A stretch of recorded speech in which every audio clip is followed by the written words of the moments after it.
जय हिंद दोस्तों। स्वागत है एक बार फिर से आपका हमारे YouTube के इस नए चैनल में जिसका नाम है कैडेट बिट्टू यादव। दोस्तों, जैसा कि आप लोगों को मैं बता दूं कि एक वीडियो मैं अभी अपलोड कर चुका हूं और जिस वीडियो को आप लोग देखे होंगे शायद वो लॉगरिथमिक डिफरेंशियल पे था। और वैसे ही मैं कुछ क्वेश्चन आप लोगों के सामने आज लेकर आ रहा हूँ जो डेरिवेटिव से रिलेटेड है। तो दोस्तों, डेरिवेटिव से रिलेटेड जो प्रॉब्लम्स हैं वो कई सारे बच्चों को दिक्कत में डाल देती है जब क्लास इंटर में या एयरफोर्स नेवी एनडीए और कई सारे एग्जाम्स इसको पूछ लेते हैं। पर मैं जो आपका लेवल बताऊंगा वो क्लास इंटर के लेवल का रहेगा, क्लास 12 के लेवल का रहेगा। तो दोस्तों चलिए शुरू करते हैं बिना समय गवाए हुए। तो पहला हमारा क्वेश्चन है साइन 5x, अर्थात साइन 5x का कह रहा है कि आप डेरिवेटिव निकालिए। अर्थात साइन जो 5x है इसका कह रहा है कि आप डेरिवेटिव कांस्टेंट अर्थात अवकलन गुणांक, ठीक है, अवकलन गुणांक निकालिए। तो साइन 5x का कैसे निकालेंगे? तो दोस्तों देखिए, डेरिवेटिव निकालने के लिए सबसे पहले हम x की वैल्यू पुट करते हैं।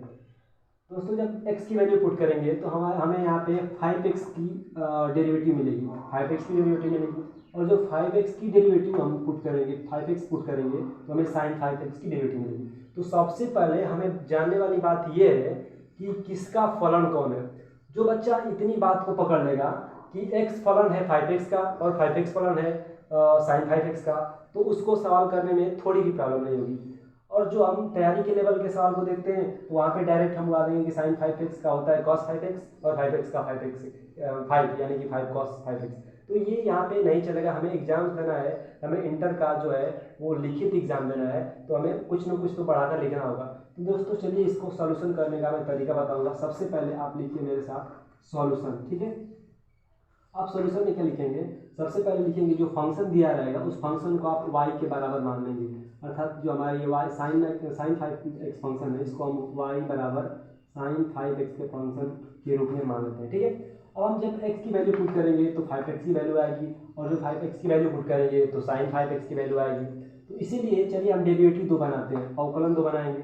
हम सबसे पहले और डी बाई डी एक्स लिखेंगे। आप लोगों को जैसे मैं बता चुका हूँ, अर्थात आप लोग कहीं से जानते होंगे कि जो फंक्शन होता है उसको हम डी बाई डी के रूप में लिखते हैं और जो फंक्शन होता है और जिसके रिस्पेक्ट में करना रहता है उसको हम ऊपर और नीचे लिख लेते हैं। हमें साइन 5x का डेरिवेटिव निकालना है तो हम साइन 5x को ऊपर रखेंगे और किसके रिस्पेक्ट में निकालना है तो 5x के रिस्पेक्ट में निकालना है।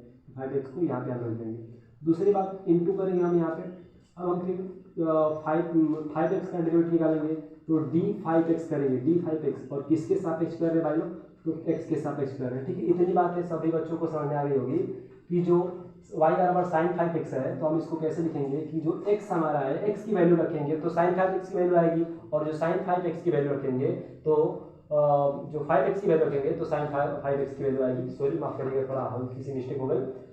तो हम ऐसे इसको इस रूप में लिख लिए। हम जानते हैं कि जो साइन 5x होता है और हम पहले क्या करेंगे कि नीचे वाले फंक्शन को t के बराबर मानेंगे। अर्थात जो हमारा 5x है इसको हम नोट्स बुक में नहीं बल्कि हम अपने दिमाग में ही 5x को t के बराबर मानेंगे। अब हमें पता है कि ये साइन t हो जाएगा, 5x की जगह पे पूरे की जगह पे t रखेंगे तो ये साइन t हो जाएगा, अपान t हो जाएगा। और साइन t का t के सापेक्ष अवकलन जो होता है वो होता है cos t। जैसा कि आप लोगों को एक फार्मूला बताया गया होगा कि जो साइन x है, साइन x का x के सापेक्ष जो हमारा अवकलन होता है वो होता है cos x होता है। ये बातें आप लोग क्लास 11 से ही जान गए होंगे, तो आप लोग क्लास 12 में आ चुके होंगे तो ये इतनी सारी बातें तो आप लोगों को पता ही होगी। देखिए साइन जो 5x साइन x का x के सापेक्ष अवकलन cos x होता है, उसी प्रकार साइन 5x का जो अवकलन है 5x के सापेक्ष वो होगा cos 5x, ठीक है। अर्थात इसको पूरे को t माने हैं तो साइन t का t के सापेक्ष अवकलन होता है cos t। तो हम तो cos रखेंगे ही, परंतु t की जगह पे क्या रखेंगे? 5x है तो 5x रख देंगे, ठीक है। इसको मैं इरेज कर सकता हूँ, ठीक है। और देखिए फिर इसके बाद क्या करेंगे? इंटू है तो इंटू है और हमें पता है 5x का x के सापेक्ष अवकलन। दोस्तों जैसा कि पता है कि ये 5 एक कांस्टेंट संख्या है अर्थात कांस्टेंट नंबर है, तो इसको हम डेरिवेटिव से बाहर रख देंगे। तो जो बाहर रखेंगे तो हमारा 5 पहले ही आएगा और x का x के सापेक्ष अवकलन होता है वो होता है 1। x का x के सापेक्ष अवकलन क्या होता है? 1। तो ये हमारा हो जाएगा 5 पहला आ जाएगा क्योंकि अचर संख्या है, 5 cos 5x। ये रहा हमारा नगीन प्रकाशन क्लास 12 मैथ की पहली बुक के पहला क्वेश्चन, ठीक है। डेरिवेटिव के क्वेश्चन का पहला क्वेश्चन ये आप लोगों के सामने रहा। साइन 5x का जो अवकलन होता है वो होता है 5 cos 5x। मुझे उम्मीद है कि ये क्वेश्चन आप लोगों को समझ में आ गया होगा। चलिए इसी प्रकार हम दूसरा क्वेश्चन सॉल्व करते हैं। हम बुक से यूज करेंगे कि दूसरा क्वेश्चन क्या है। तो बुक में जैसा दिया है दोस्तों, वो दिया है कि tan 3x का अवकलन ज्ञात कीजिए।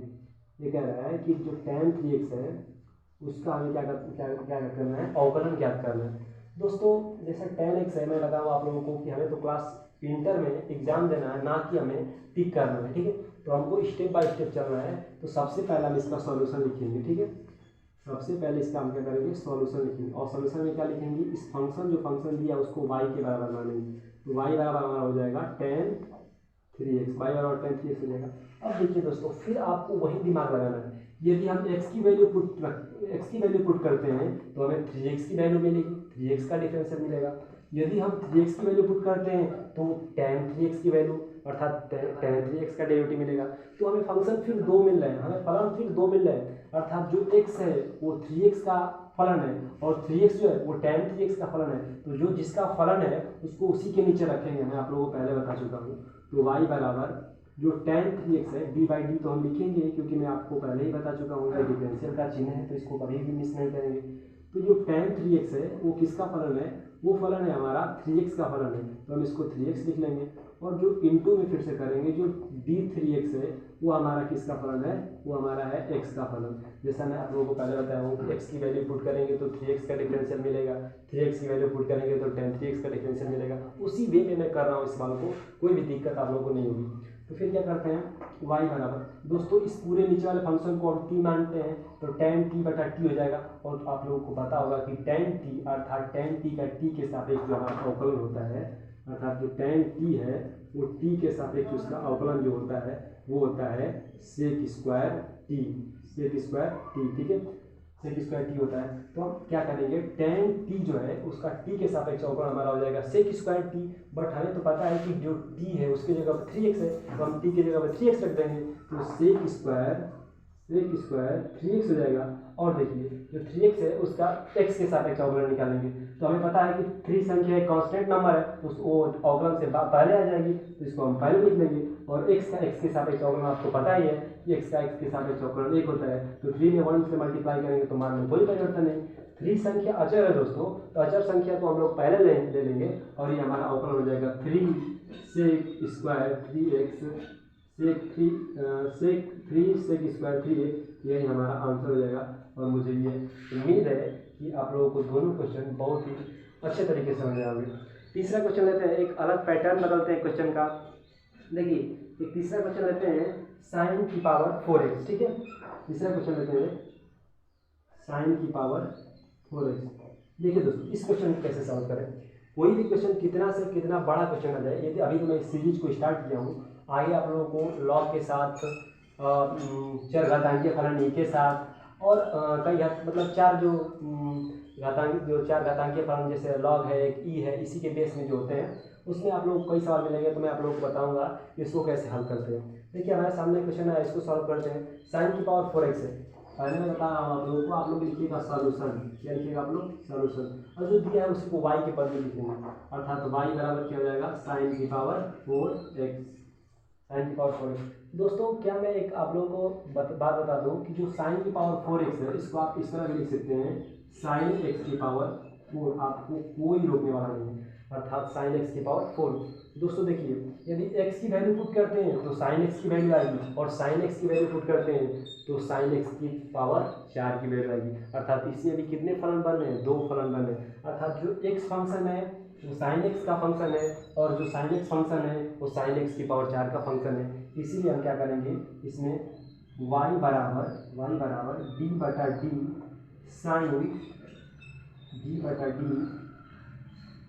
साइन x की पावर 4 जो फंक्शन है वो किसका है, sin x का है। ठीक है दोस्तों, मैं बताऊँ x की वैल्यू पुट करेंगे तो आप sin x का डेरिवेटिव निकलेगा, और sin x की वैल्यू पुट करेंगे तो sin x की पावर 4 का डेरिवेटिव निकलेगा।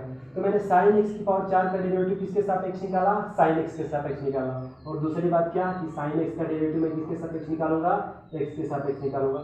यही दोस्तों सिर्फ करना है, सिर्फ आपको यही मिलाना है कि कौन किसके सापेक्ष अवकलन आएगा। ठीक है, तो sin x की पावर 4 और sin x के सापेक्ष sin x के सापेक्ष हम हल कर लेते हैं। इस पूरे फंक्शन को हम t मानेंगे, तो ये t की पावर 4 अपान टी की पावर 4 अपान टी, अर्थात टी की पावर 4 अपान टी का आप लोग जब अवकलन निकालेंगे तो आपको पता है कि इसको हम मान लेंगे एक्स की पावर 4, अर्थात टी एक चर संख्या है तो टी की इसका फार्मूला होता है 4 टी की पावर 3। आप लोग को बताया होगा दोस्तों, एक्स की पावर 4 का फलन होता है, डेरिवेटिव होता है 4x की पावर 3। उसी प्रकार ये भी है एक्स के सापेक्ष, उसी प्रकार ये भी है कि टी की पावर 4 का टी के सापेक्ष अवकलन होता है 4t की पावर 3, क्योंकि जो पावर होता है वो पहले चला आता है और टी लिखकर पावर में से घट जाता है। ठीक है, तो उसी प्रकार यहाँ पे यूज करेंगे हम, तो हम क्या करेंगे 4, लेकिन टी बराबर क्या है साइन एक्स है, टी बराबर क्या है साइन एक्स है, तो हम क्या लिखेंगे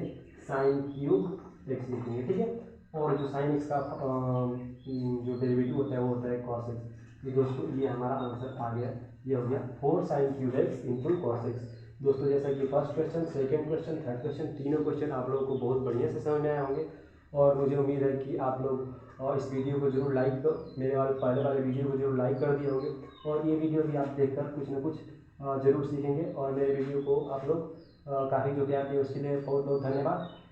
थैंक यू दोस्तों, आज के लिए इतना ही। मैं अगले वीडियो में डेरिवेटिव से रिलेटेड जितनी भी सारी और क्वेश्चन होंगे वो मैं बनाऊँगा आप लोगों के लिए। थैंक यू दोस्तों।